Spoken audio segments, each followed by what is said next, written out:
Publicar un libro es un hecho de paz y una oportunidad para que nuevas historias, otras historias, lleguen a los territorios más afectados por el conflicto armado y la inequidad en Colombia. Todas y todos podemos ayudar a que la paz se siga escribiendo en el Bajo Cauca, en el Catatumbo, en el Pacífico Nariñense, en el Chocó y en el Guaviare. Territorios que sufren graves tragedias a causa de la violencia armada. Únete y dona un libro nuevo o en perfecto estado para que el poder transformador de la lectura llegue a los niños y niñas, jóvenes y adultos de las zonas que más lo necesitan.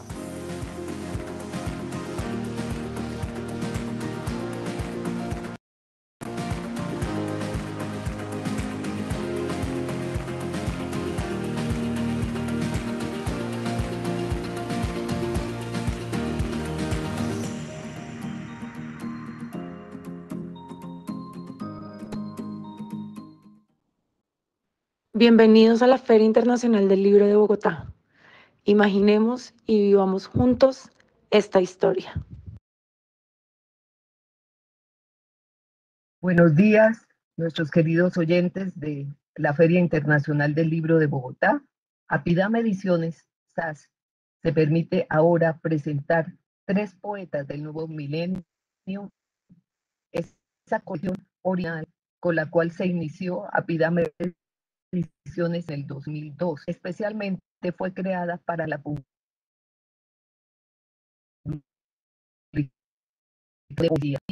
Iniciamos con Angélica María Sierra Franco. Ella sacó un hermosísimo libro que se llama Fragmentos de Luz y ella es nacida en Córdoba y es de una familia de raigambre compartida entre Córdoba y Sucre, y desde se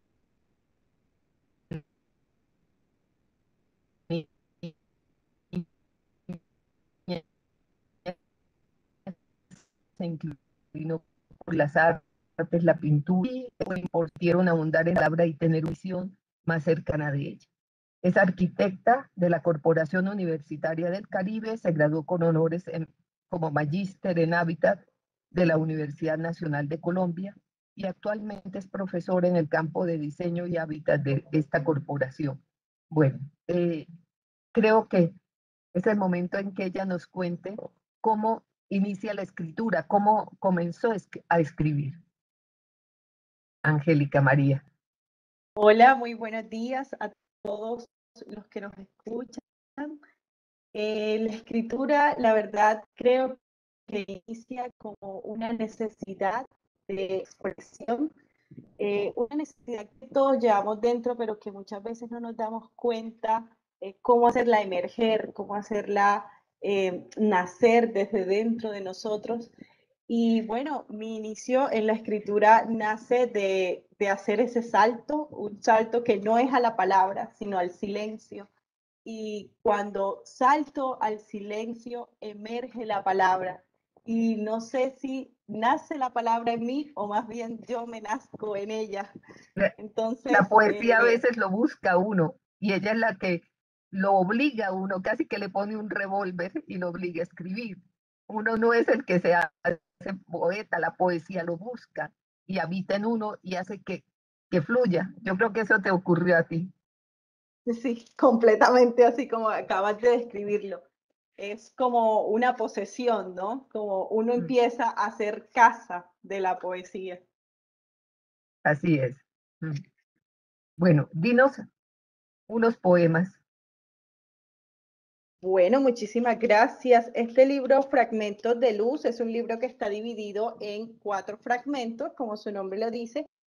Voy a empezar leyendo unos poemas del fragmento número 1 que se llama Bitácora del ausente. Poema 1. Háblame de la misma forma en que la nube conduce al alcatraz, y sean tus palabras boca madura en mi fruto. Después aguarda. La inmensidad nos atraganta con su aurora y va en picada rumbo al horizonte, errante, creyéndole Araguanella en flor.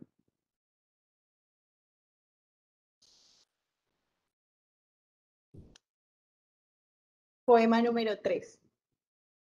Para no olvidarte, hilo un ocaso de mar en el cordón de mi ombligo y deshago el silencio ante el pájaro venú que canta en tu voz. Afán de la vida, morir y renacer del fuego, único portador de tu sombra.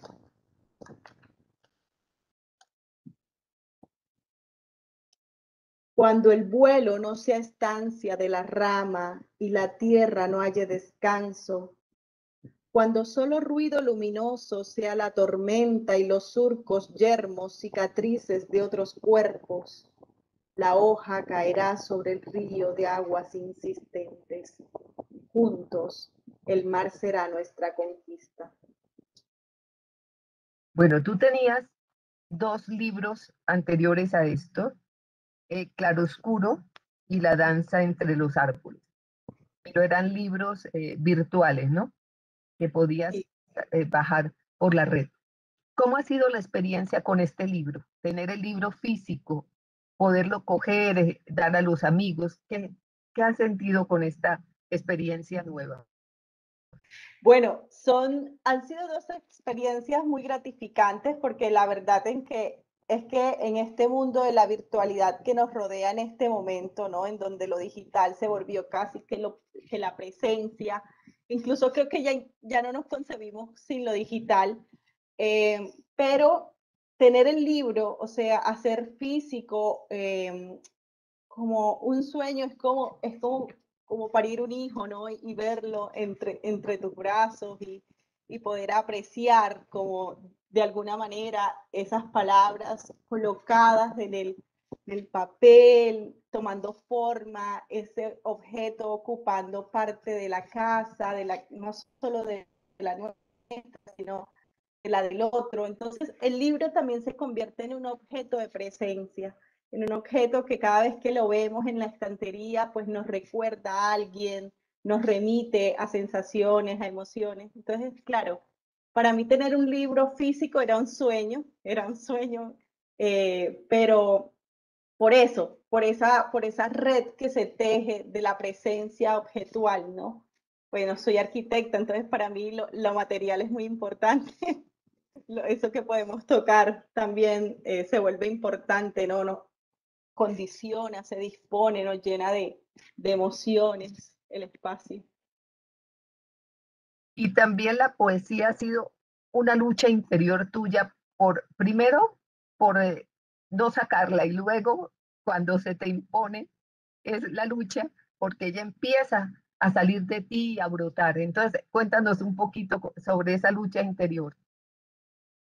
Claro, la poesía realmente, tal como lo describe nuestra queridísima Guiomar, primero está como escondida, ¿no? Yo crecí en una casa llena de poesía, se respiraba poesía por todos lados, pero de alguna forma yo no me identificaba, no me identificaba todavía con la palabra. Empecé como a hacer exploraciones del lenguaje, pero desde otros contextos, desde la forma, desde el color, desde la textura. Y por eso quizás me hice arquitecta, que es una forma de poetizar, ¿no? Pero luego, como te digo, me enfrento a esa verdad del silencio, que es a ese hacia adentro, o a la verdad del espejo, como muchas metáforas lo provocan. Y, empieza a crearse como ese ruido de la palabra, de esos signos del lenguaje que necesitaban emerger tejidos de alguna manera, y de esa manera fue la poesía.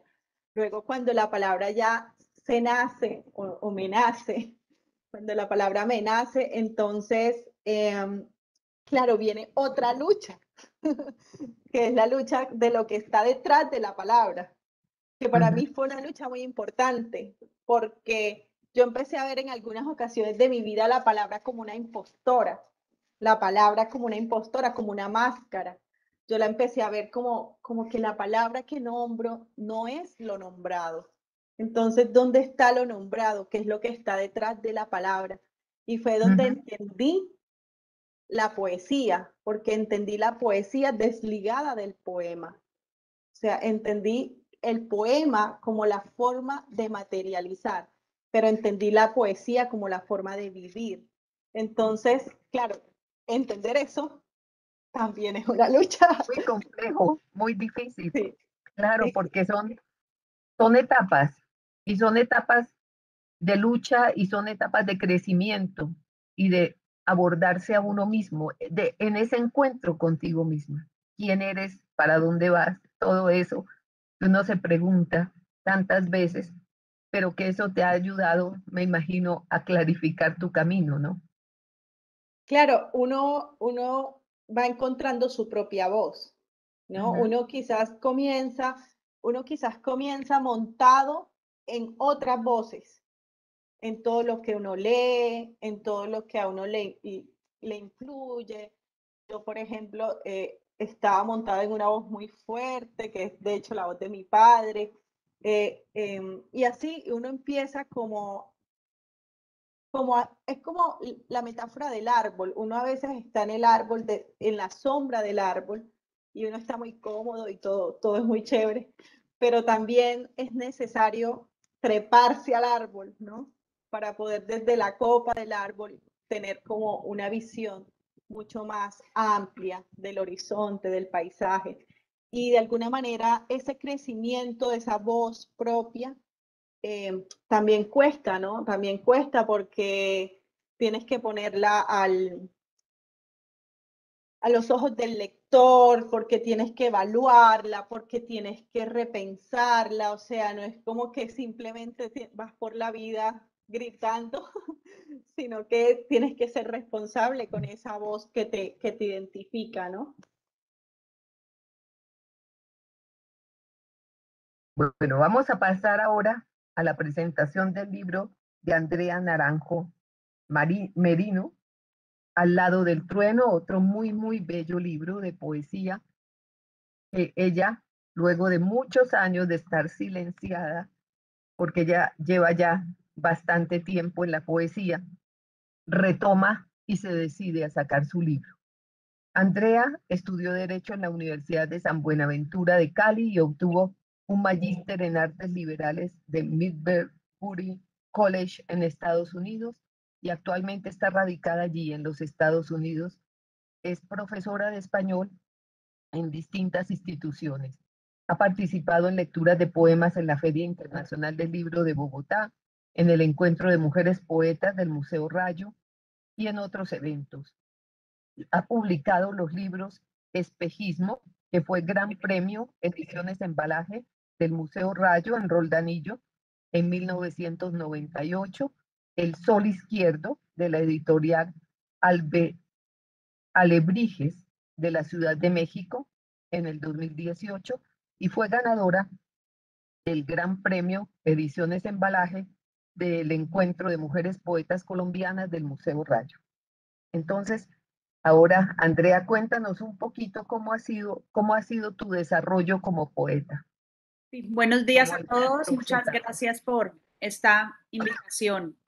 La poesía para mí ha sido algo natural, algo que tal vez nació conmigo y los primeros poemas que recuerdo haber escrito datan por allá como de los años 80, o sea que ya llevo bastante tiempo en esto y desde pequeña, desde muy pequeña siempre recuerdo siempre como estar como tarareando o componiendo versos que rimaban, ¿no? Que es la manera como me imagino casi todos empezamos con las rimas, con la métrica y poco a poco la poesía se fue convirtiendo para mí como en ese medio para exorcizar todas las penas. Y más adelante, cuando ya fui adquiriendo cierta madurez poética, digamos, ¿no? Es ese otro medio de denuncia, ¿no? De denuncia y es lo que hago en mi libro Al lado del trueno, ¿no? Cuáles son las inconformidades que tenemos hoy en día con la sociedad, con el mundo, ¿no? La guerra, que es lo que más está presente en este libro, y esa diáspora entre lo que sucede dentro de una ventana, detrás de una ventana, y lo que sucede en la calle, ¿no? Entonces son esas dos partes, si yo estoy dentro, detrás de la ventana, qué es lo que yo estoy escuchando que sucede en la calle y viceversa. ¿Qué te motivó a irte de Colombia a la guerra? Bueno, la verdad, yo me fui de Colombia no porque yo quisiera, sino que fue algo como mágico. Fue como si la vida me sacara de mi tierra, yo soy de Cali, y me pusiera en Estados Unidos. Eso fue como en el año 2003, ¿no? Cuando me ofrecieron un trabajo para enseñar español para los negocios. Entonces yo dije, bueno, pues es una magnífica oportunidad para conocer otro país y otra cultura. Y, y así me fui quedando, ¿no? Y todavía estoy acá y me he dedicado a enseñar el español y tuve la oportunidad de estudiar aquí, pues literatura, ¿no? Que era lo que siempre yo me había soñado. Y, y a eso, y pues así se fue pasando el tiempo, ¿no? Uno a veces dice, uno a veces se figura la vida de una manera y la vida siempre te pone las oportunidades que deben ser en tu vida. Y pues así me fui quedando y aquí todavía estoy. Bueno, ¿y cómo hiciste para decidirte a publicar este libro? Llevabas ya muchos años sin publicar.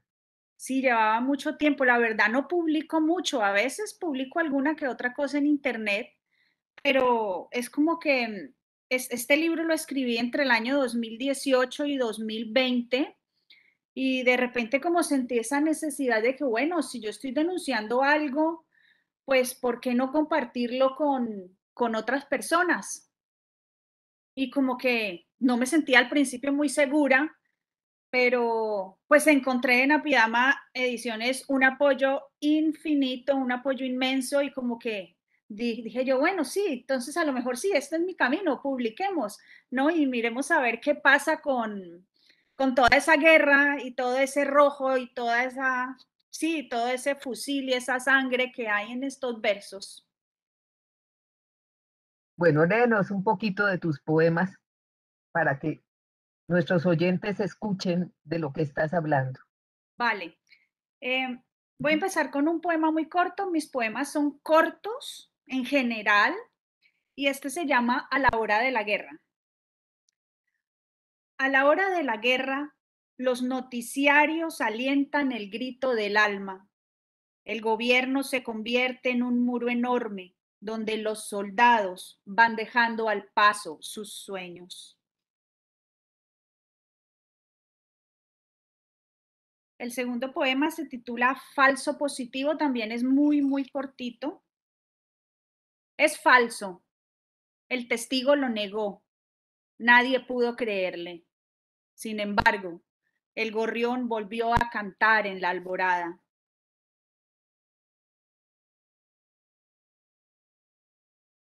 Final de la guerra.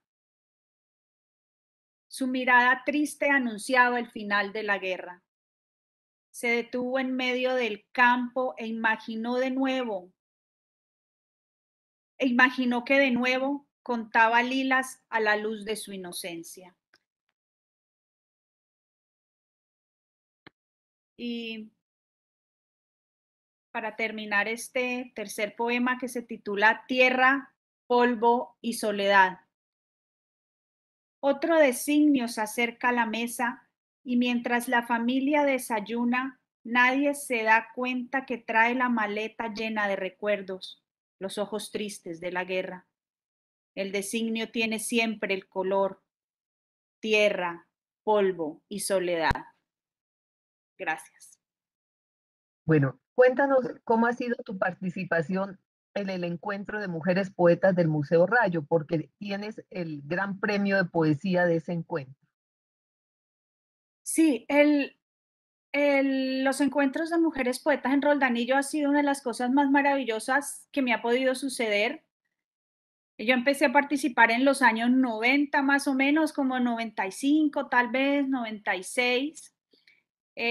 Al principio fui muy constante hasta que, bueno, me fui del país, pero para mí es muy importante todo ese crecimiento y todo lo que el encuentro me ha aportado a mí como poeta, porque ahí siempre hemos tenido la oportunidad no solo de compartir nuestro trabajo, sino de aprender, ¿no? Escuchando a otras poetas o a través de los talleres de poesía que pues que siempre han hecho en el museo y que al principio pues sí era una fiel participante en ellos, y pienso que esos primeros años fueron como muy decisivos, ¿no? Como que si yo me pongo a ver en este trasegar de mi poesía, antes de los 90, en los 80, esa primera parte fueron, pues bueno, poemas, sí, muy de niña, tenía 12, de 12 a los 18 años. Yo llegué al encuentro de mujeres poetas cuando tenía más o menos como 20 años, y de los 20 a los 29 más o menos, ahí fue cuando empecé a darme cuenta de lo importante que es utilizar la palabra con un fin, ¿no? Y aprendí también que a través de la palabra, como ya lo mencioné antes, pues se pueden denunciar los hechos con los cuales no estamos conformes en nuestra sociedad, que tenemos una voz como poetas, o el escritor también pienso que tiene una voz y tiene una función con la sociedad, que es denunciar y es dejar el testimonio de las cosas que van sucediendo en el tiempo. Entonces, para mí, ese encuentro de mujeres poetas ha sido muy importante, además porque también he conocido personas ahí, poetas maravillosas, que me han dado todo su apoyo. Bueno, ¿y qué efecto tuvo, por ejemplo, conocer a Meira del Mar, conocer a Maruja Vieira, todas las almadres, como llama Águeda Pizarro, a las mujeres que ya están, que han logrado, digamos, como la más alta estatus en el país en la poesía? Eso fue o ha sido una experiencia increíble, porque cuando uno mismo se escucha y escucha uno a estas poetas que ya han recorrido poéticamente su camino, pues se da uno cuenta de todas las cosas que tiene uno para mejorar, para aprender, y cómo ellas lograron alcanzar su voz, ¿no? Entonces empieza uno a pensar, como decía Angélica hace un rato, ¿no? Que esto de la poesía, cada uno tiene su voz, ¿no? Y este camino es en ese trasegar, ahí la vamos encontrando, ¿no? Entonces, ¿en qué momento siente uno como esa confianza con la propia palabra, ¿no? Como se les escucha a ellas, ¿no? Yo en algún momento recuerdo a Meira del Mar, y escucharla era para mí como montarme en un tobogán y desembocar, y era como un río de palabras, pero al final era su propia voz con un significado, y, y yo quería llegar a eso. Bueno, quiero llegar a eso un día, ¿no? Entonces, es muy importante escuchar esas voces, es muy importante también leer, porque de esa manera también lo va ayudando a uno a encontrar ese camino y ese tobogán en el que yo un día me quiero montar con mi propia palabra para llegar a algún lugar. Bueno, léenos otros poemas. Tus poemas son muy breves. Sí, bueno, vamos a leer un poema que se llama Exilio, ¿no? Que en cierta forma me siento de esa manera, ¿no? Como una exiliada involuntaria. Entonces dice así: vi la miseria en su rostro, el disgusto crónico y la pasión por la sombra. Siempre deja un cigarrillo encendido al atardecer, sin descifrar siquiera la hora exacta en que inició su exilio.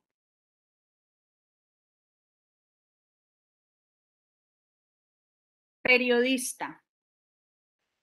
¿Para qué alzar la voz en una tierra sin ley, donde el agua cae y el desierto del norte le pide a los cadáveres que regresen el tiempo? Los migrantes van llegando a la misma hora en que la zozobra llega al campo de batalla. Cerca de la frontera se escucha un grito, una promesa, una alabanza.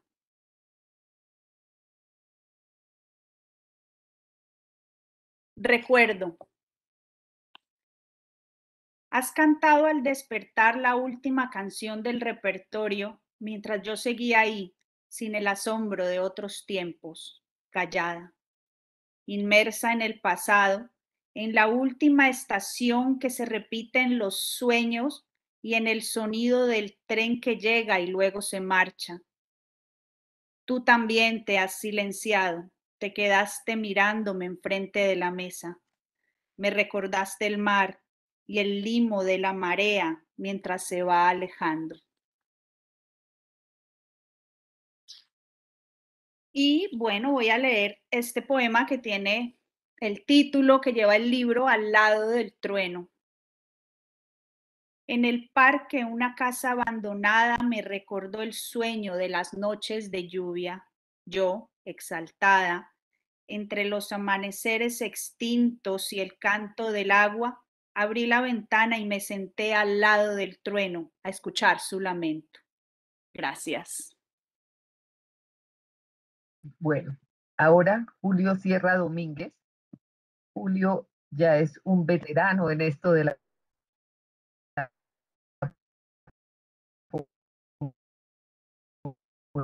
poesía. Julio en filosofía de la Universidad Javeriana de Bogotá y magíster en proyectos de desarrollo social de la Universidad del Norte de Barranquilla. Participó en forma activa como cofundador de la Universidad de Sucre, adscrito a la Facultad de Ciencias y Humanidades de esta universidad desde 1978 hasta la fecha. Investigador sobre temática etnográfica, cultural y folclórica de la costa del Caribe colombiano y especializado en perfeccionamiento en métodos y técnicas avanzadas de investigación aplicadas a la educación y a las ciencias sociales en la Universidad de Cartagena y también en Chile. Bueno, le voy a hacer la misma pregunta a Julio. ¿Cómo comenzaste a escribir? Porque tú no tienes un legado poético. La que tiene el legado es tu hija, Angélica María, pero tú vienes y no sé si fue la filosofía, el hecho de estar estudiando filosofía, lo que te conectó inmediatamente con la poesía. Bueno, muchas gracias por estar aquí. Yo creo que es la gran oportunidad de la vida, porque estar al lado de Iomar con el manejo que ella da a la palabra y a la investigación en el fundamento poético, estar al lado de Paola Castañeda, caramba, que tiene sueños por florecer, y fundamentalmente estar al lado de Angélica María, que es la única flor de un jardín que tejió el amor en el silencio. Yo creo que si yo no hubiera estudiado en la universidad, también de pronto tal vez no hubiera escrito libros, pero hubiera sido poeta. Porque la poesía se tejía en el mostrador de la tienda de mi madre, cuando llegaba la gente del campo a intercambiar productos del florecer del campo, cuando el campo era un canto. Y ella recibía a esas personas con una sonoridad que todavía los libros no dicen. Y la muchacha o el señor que venía del campo le traía el campo florecido en los productos. Y con una sinceridad, buenos días, ¿cómo amanecieron por allá? Hola, mi amor, ¿qué florecer ha tenido tu campo? ¿Qué frutos tan hermosos has traído? ¿Qué compartir? ¿Cómo está la luna? ¿Han sembrado? ¿Están cultivando?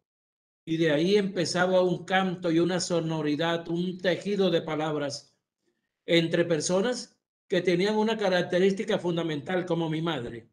no leían ni escribían los códigos que nosotros aprendemos en la escuela y en las universidades, sino leían la vida natural, el sonar que traían por dentro. Por eso mi madre, estando yo pequeño, me enseñó a escuchar la música del mar colocándome un caracol en la oreja.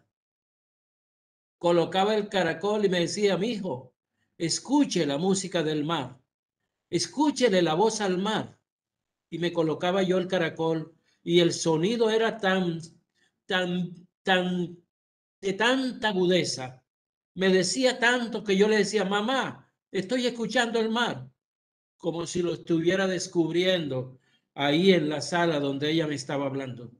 Luego, para mí, la génesis de la poesía viene del cordón umbilical, porque la sonoridad y la vibración de una mujer que no fue a la academia era totalmente fructífera.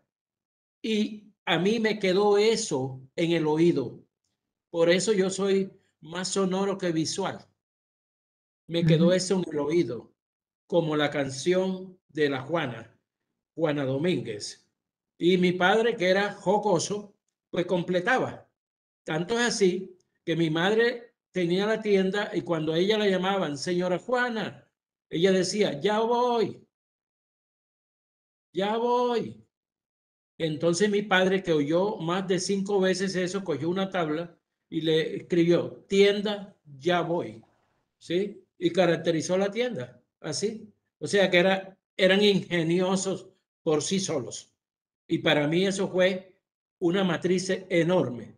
Entonces cuando fui a un seminario a estudiar y estudiaba literaturas, cuando fui a la Javeriana a estudiar filosofía, yo llevaba un níspero maduro en la mano. ¿Eh? Y allá me dijeron todas las características del níspero, el olor del níspero y todo. Entonces yo sacaba con orgullo mi níspero y empecé a escribir. Empecé a escribir las cosas que veía tal cual como mi madre las sonaba. Y eso es lo que me ha hecho que la vida para mí tenga una sonoridad distinta a la agonía.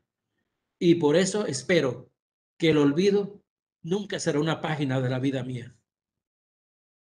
Bueno, es obligatorio leer el poema Tu mamá, El bonche de mamá. Ah, Y caramba, explícanos qué es el sí. bonche para que el público pueda entender, porque quienes no somos de tu tierra no sabemos qué es el Sí. bonche. El bonche es una flor hermosa que se abre, generalmente de color rojo, pero también hay amarilla, o también hay rosados.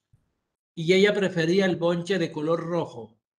Tiene unos pétalos demasiado hermosos y bastante iluminados, y ella se la colocaba en la oreja derecha. Se lo colocaba en la oreja derecha por la sencilla razón de que ella se sentaba en la puerta de la casa. Entonces, para la parte izquierda quedaba la puerta y la sala, y para la derecha quedaba la gente que pasaba. Entonces, cuando ella la veían, le decían, señora Juana, ¿cómo está de hermosa? Y eso la hacía sonreír. Entonces, ella su bonche nunca lo abandonó. Es la razón por la cual en la Fundación Juana Domínguez el gran símbolo es un caracol y un bonche incrustado naciendo de la matriz del caracol. Y de ahí nació el bonche de mamá. Los nombres ahora en el poema están descritos los distintos nombres que toma el bonche. El bonche de mamá. Desde Asia Oriental hasta la cabellera ensortijada de mamá, no te bastan los mares, ni el agua azul de tu lejanía, tampoco el rubor de sus mejillas en una chalina de oro, ni los colores que el sol abandona en mis ojos cuando te observo. Ahora solo eres la memoria de una ternura, flor del beso, cupido, cayena, cucarda. No importa la voz de tu nombre, tú sabes que es contigo y con la festiva risa en los labios de mamá. Este es el lugar donde todos te admiran, el bonche de mamá. Continúa. Bueno, con otro poema. sí, después de la lluvia, cuando la brisa viene cubierta de agua, los pájaros no se alejan de sus nidos. Reconocen el olor de la tierra después de la lluvia. Las alcobas florecen y el aroma resucita la vida, sin acudir a María de las Mercedes de la Santísima Trinidad, la última gitana que todos recuerdan, pasó por estas tierras un martes de Pascua. Pero de igual Bueno, forma, y es obligatorio también el de tu maestra, que es bellísimo, la el de la maestra, maestra. Ujú. la maestra, a 2 cuadras de la casa de Palma y Bareque donde yo nací, vivió la maestra que inventaba el fuego de cada amanecer. Las aves, los ríos y el mar le conceden la hora del sortilegio, y el día y la noche reciben el cielo que los niños colorean a su manera. Para completar la escena, las cuerdas de la guitarra de Pedro Caldera y la partitura del violín de Isabelita Miranda entran sigilosas como el viento. Agotado el último registro del pentagrama, la maestra Zunilda Caldera se volvió recuerdo.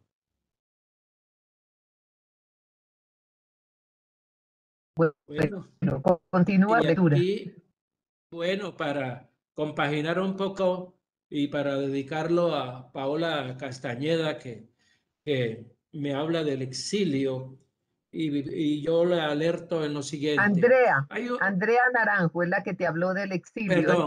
Perdón, Andrea Andrea. Naranjo, escúchame, sí, Andrea Naranjo, el exilio físico y el exilio espiritual, Andrea. Uh-huh. Yo creo que tu generosidad espiritual no da para un exilio físico, aunque te hayas ido, porque en ocasiones lo que se debe evitar es la cárcel de adentro. Acá en Colombia se quedaron los que están presos, aunque anden por la calle. En cambio, tú te fuiste porque eres una gaviota que le gusta picotear las espumas de las olas. Qué Entonces, lindo. junto al río, con la noticia de los ataúdes en hilera, se diluyen las ilusiones. Aparece el dolor en los matorrales, en los poblados y en la aldea. La gente imita a los pájaros cenizos, a los azulejos, a los amarillos y a los que tienen plumaje rojizo en el pecho. No quieren perder el lugar donde se cosecha el amor. Al salir el sol, hay un rumor que pasa de boca en boca. El río arrastra cuerpos que no son los suyos. Los árboles deshojados son la sombra del último labriego. Junto al río.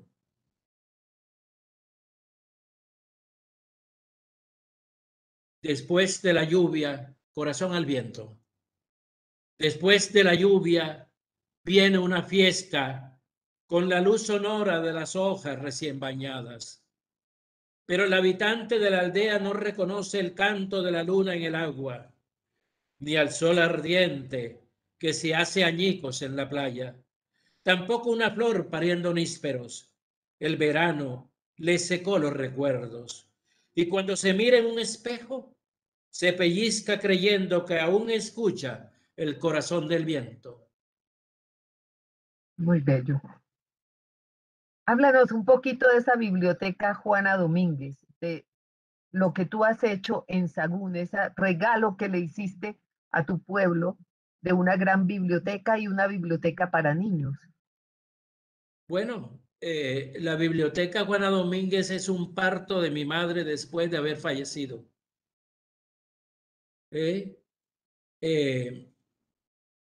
Pues es un soñar y no terminamos de soñar. y no queremos despertar tampoco, porque dicen algunos que cuando uno despierta se le olvida parte del sueño. Entonces, seguimos soñando. En este pueblo mío, las personas necesitaban que sus hijos leyeran algunos libros interesantes. Y como uno había ido a la universidad, los fines de semana me decían, ¿tienes un libro que me puedas prestar? Quiero leer un libro, ¿me lo puedes conseguir? ¿Me puedes prestar un libro de lo que tú has leído? Y yo dije, ¿por qué tanta mezquindad de tener 1500 libros encerrados en un cuarto de un apartamento cuando la gente mía quiere leer? Entonces, la decisión de Angélica María y la mía fue de tomar eso como punto de partida. Y le dije a Angélica María, no sacamos ni un solo libro, porque si tú sacas los libros tuyos y yo saco los míos, vamos a llevar la mitad de los libros. Entreguemos todos los libros con los ojos cerrados y cuando abramos, si necesitamos uno, lo prestamos. E iniciamos en Casa de Palma y Bareque. En Casa de Palma y Bareque empezamos una biblioteca, la Biblioteca Juana Domínguez, en honor a mi madre. ¿Pero por qué? No tanto porque hubiese sido mi madre, sino porque era la representante de todas las mujeres que sin saber leer ni escribir los códigos que se aprenden en la escuela, criaron a sus hijos con valores. Y así como Juana, también está Paula, pero también está Mónica, pero también está Josefina, y todas de esas mujeres que no tuvieron la opción de la academia, pero que soñaron. Entonces, para hacer una gran oportunidad al parto, al quinto parto de mi madre, después de fallecida, su quinto parto, hicimos la biblioteca Juana Domínguez, que hoy es una biblioteca que está estabilizada en Sahagún, Córdoba, pero que presta una proyección en el Caribe colombiano fundamentalmente. Tal servicio de mi pueblo es una donación que mi hija Angélica María y yo hemos hecho en nombre de mi familia a mi pueblo, para que la gente venga a leer. Y por eso hay 3 salas.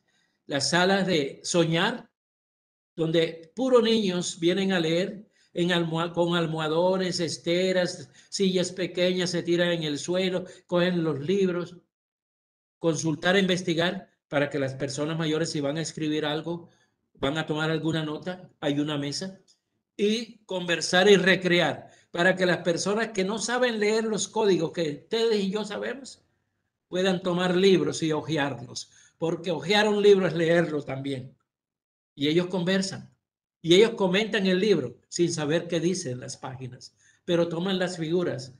Y alguna vez un amigo del exterior, de Canadá, me decía, Julio, préstale atención a lo que ellos dicen, porque probablemente lo que ellos dicen es más fructífero que lo que el autor escribió, porque ellos tienen la vivencia y de eso se trata.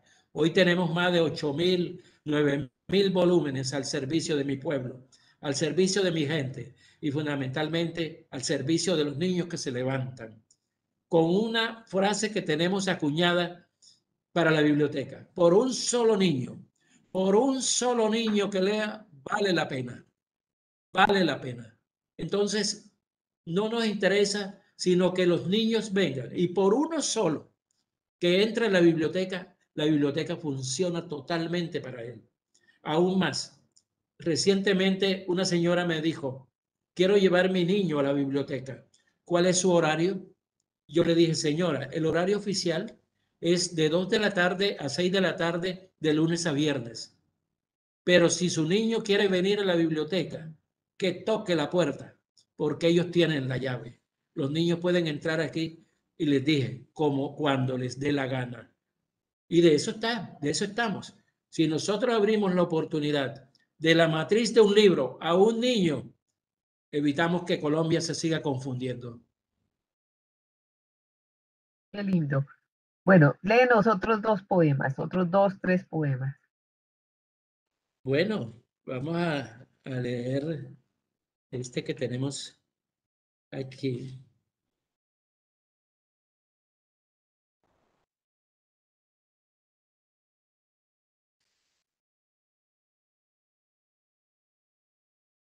El secreto maya. No todas las mujeres se beben la parte iluminada de la luna. En el bamboleo al ritmo de los tambores, en el andar de sus claros destellos, con su alma vestida de fiesta. Cada mujer debe consumir el fuego después de la puesta del sol y en la primera mitad de la noche hacer de la piel de su amante una alborada que le permita gozar del agua. De igual forma, el poema Lejos del olvido. Al cruzar la calle y doblar por la cuadra donde habitas, como un ángel envuelto en seda, se detiene en mis ojos el tiempo deshojado. La sombra se prolonga como el pensamiento y el olvido no tiene alcoba en el hostal. Tal vez por eso la imagen de esa tarde no se agota con el final de la fiesta. Hay un poema que escribí para cerrar el libro, Los estragos de la brisa en el otoño, y que mi correctora de estilo, que es un lujo de correctora, me aceptó que estuviera como epílogo de este libro. El título es Alicia Rosalba. Dicen que mi hermana Alicia Rosalba murió y fui a buscarla donde acostumbraba mirarse cada tarde y no la hallé. Seguí la línea antigua de sus pasos, ningún rincón la detenía, ni siquiera el viento, ni el aroma de los mismos lugares. Entonces cerré los ojos y ahí estaba conmigo, Alicia Rosalba. ¿Será que hay alguna pregunta del público? Pero parece que el muchacho que nos dirige no está pendiente, así que continuemos. Angélica María, ¿otro poema? Hola, claro que sí, muchas gracias. De ese primer fragmento del libro, Bitácora del ausente. Para acabar el túnel que conduce al alba, caminé sobre el tiempo, resplandor de la memoria donde habitas. Caminé hacia ti desde el centro de todos mis sentidos, solo para reconocerme. Y Andrea. Sí, este poema, también muy breve, se titula Sin patria. Ya no tengo patria. He tocado a su puerta varias veces y nadie abre. El presidente está ocupado construyendo un país paralelo, mientras en las calles todos sueñan con la lumbre, el pan y el agua. ¿Y Julio? Uy, Dios mío. Yo creo que lo que acaba de leer Andrea Naranjo podría llamarse también mi poema. Sin embargo, le voy a ofrecer María Mulata para recordar a Cartagena. El telón de fondo del Teatro Adolfo Mejía despierta el nido de las aves del mar. Como el pianista de 1000 manos libera un canto a Cartagena. En esa apertura de rito sacro, Quiscalus, vestida de gala, abre todas las miradas. Es estilizada, de cola larga, y se bebe el sol de un solo picotazo. Alejandro Obregón, Enrique Grau y Fernando Botero consagran su plumaje y ahora cruza los 7 océanos. Y con la magia de sus manos la hacen mansa hasta tocarla. Y vestida de gala, danza y canta en el abismo. María Mulata. Muy bien. Bueno, démosle a otra pregunta para los tres. ¿Qué están escribiendo en este momento? ¿Cuál es el proyecto poético importante que tiene cada uno? Empecemos por Angélica María. Hola, bueno, esta pregunta a mí me llena de mucha ilusión porque ahora estoy como dentro de ese proceso en donde la voz ya es un poco más propia. Sí. Estoy tratando de hacer como una poesía un poco experimental, tratando de unir un poco documentación, ciencia, poesía. Entonces estoy como sumergida dentro de una exploración a ese tipo de literatura, de poesía referencial o poesía documental. Y estoy sumergida en algo que me tiene un poco así, medio emocionada, que son los animales. Resulta que para mí la animalidad es un autorreconocimiento, es parte de reconocerme dentro de una especie universal. Entonces, ese autorreconocimiento me ha llevado a verme en otras, pues podríamos llamarlo en otras especies o en los animales. Entonces estoy como explorando mucho, muy buena parte de mi animalidad y estoy con ella muy agarrada como tema y dentro de esa exploración de la poesía documental un poco. Qué bueno, maravilloso. ¿Y Andrea? El trabajo que estoy desarrollando ahora se trata o trato el tema de las migraciones, ¿no? Sin, porque yo me ponía a ver, bueno, en Estados Unidos siempre se habla pues de que las personas que vivimos en América del Sur o Centroamérica sobre todo quieren llegar a Estados Unidos y nosotros nos ponemos a comparar la situación que se vive en este lado del mundo y si la comparamos con lo que sucede entre África y Europa, vemos que es como un espejo.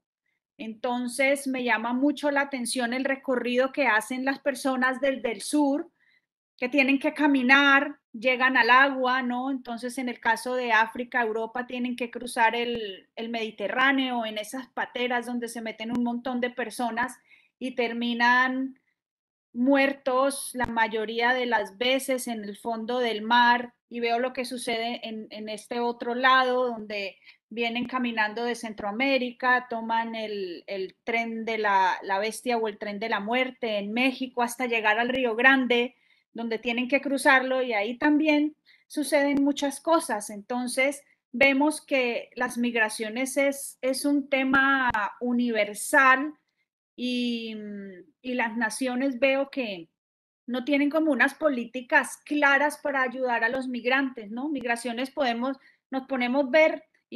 nos ponemos a ver y eso está sucediendo pues en todas partes, pero tomando como estos dos puntos, estos dos referentes, me parece que es importante dejar un testimonio de ello. Maravilloso. ¿Y Julio?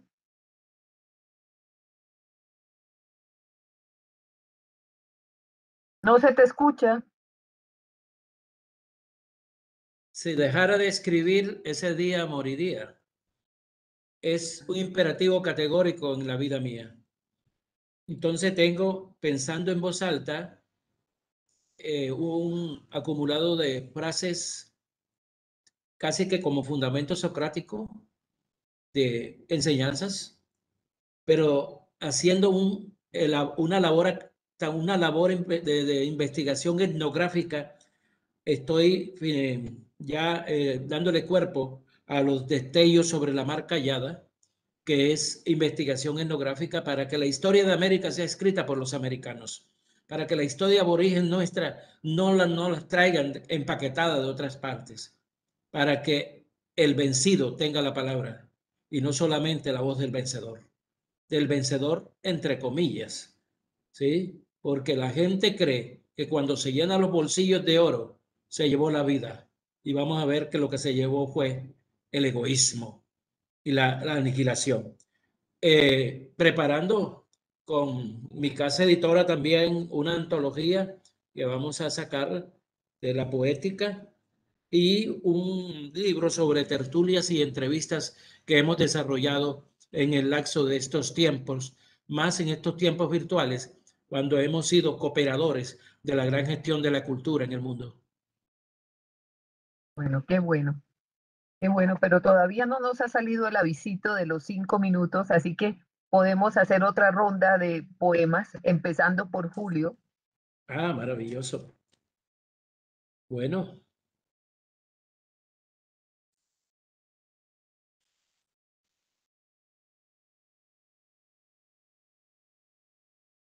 Registros del fuego. Los grandes maestros siempre hablan de la serenidad y de la calma. La tormenta eleva las olas hasta los registros del fuego. El misterio de los papiros cercanos al mar fallido. El enigma de una palabra escondida entre nubes por todas partes. A renglón seguido, el hombre se vuelve polvo, pero olvida que el barro no funciona si las manos han perdido la ruta de los secretos. Registros del fuego. Bueno, creo que vamos a parar allí. Ya nos pusieron el aviso, faltan pocos minutos, pero queremos saber si hay alguna inquietud del público para responderla. Parece que no. El joven no. Entonces ahora Andrea. En otra latitud. No estés triste por el tiempo que se fue, ni por las personas que olvidaron tu nombre. Es el recorrido simple de la vida. Si miras por las ventanas de tu casa tratando de recordar alguna tarde de café y chocolate y ninguna vuelve a tu memoria. No estés triste si tu pensamiento permanece vacío. La mayoría del tiempo podrás contemplar el otoño sin dolor y enumerar los desvelos de abril. No vuelvas a estar triste ni al comienzo ni al final del año. La nostalgia va marcando el tiempo que se queda detenido en el alma cuando estamos lejos, en otra latitud. Hay una pregunta para Angélica María. ¿Por qué el título de Fragmentos de Luz? Bueno, porque hay un día en el que nos vemos nuestro rostro en el agua y entonces nos damos cuenta que somos un montón de fragmentos, que estamos hechos de otros y que solamente cuando la luz pasa a través de un fragmento, la luz pasa a través de un prisma, se fragmenta y solo en ese momento pueden verse los colores. Ok. Bueno, yo creo que nos vamos despidiendo y agradecerle al público su amable atención, a la Cámara Colombiana del Libro y a la Feria Internacional del Libro de Bogotá por este espacio para Pidama Ediciones presentar su colección Poetas del Nuevo Milenio, los libros que ha publicado este año de poesía. Julio Sierra Domínguez, Andrea Naranjo Merino y Angélica María Sierra Franco. Gracias a todos por la atención.